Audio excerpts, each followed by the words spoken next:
તો આવતીકાલે March expiry અને માર્ચ એક્સપાયરી પહેલાં આજે બજારમાં થોડું તમને દબાણ વધતું જોવા મળ્યું છે. જો આપણે 6-7 દિવસ સતત એક પોઝિટિવ ઝોનમાં બંધ થયા છે, ત્યાંથી આજે થોડીક નફા વસૂલી ઉપરના સ્તરેથી આજે આપણને નિફ્ટીમાં આવતી જોવા મળી અને ખાસ કરીને આજના દિવસે નિફ્ટી 23,500ની નીચે બંધ થતું જોવા મળ્યું છે. નિફ્ટી બેંકમાં પણ આપણને ઘટાડો આવતો જોવા મળ્યો છે. ગઈકાલે 52,000ને પારના એક લેવલ દિવસ દરમિયાન જોવા મળ્યા હતા, જો કે ક્લોઝિંગ ત્યાંથી નીચે આવ્યું હતું, પરંતુ આજે થોડો ઘટાડો અહીંયા પણ આવ્યો. 51,200 પાસે આવીને આજે આપણે અહીંયા બંધ થયા છીએ.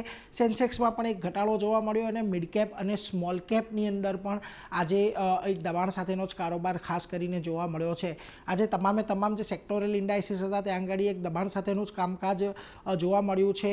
કોઈપણ જગ્યાએ તમને હરિયાળી જોવા નથી મળી. ખાસ કરીને જુઓ, રિયલ્ટીમાં આજે 1.25% ઘટાડો આવ્યો, સરકારી કંપનીઓમાં આજે દબાણ હતું, ઓઇલ એન્ડ ગેસ કંપનીઓમાં દબાણ હતું અને પીએસયુ બેંક પણ આજના દિવસે ઘટીને જ બંધ થતી જોવા મળી છે.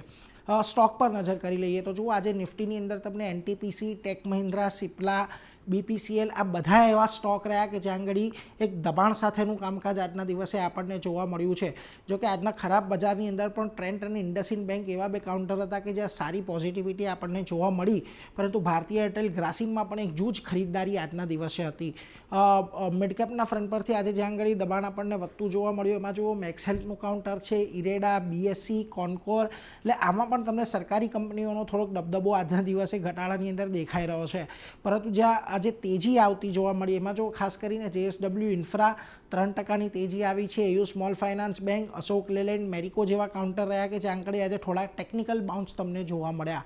ઓવરઓલ હવે આવતીકાલે અહીંયાથી મહત્વનો દિવસ છે.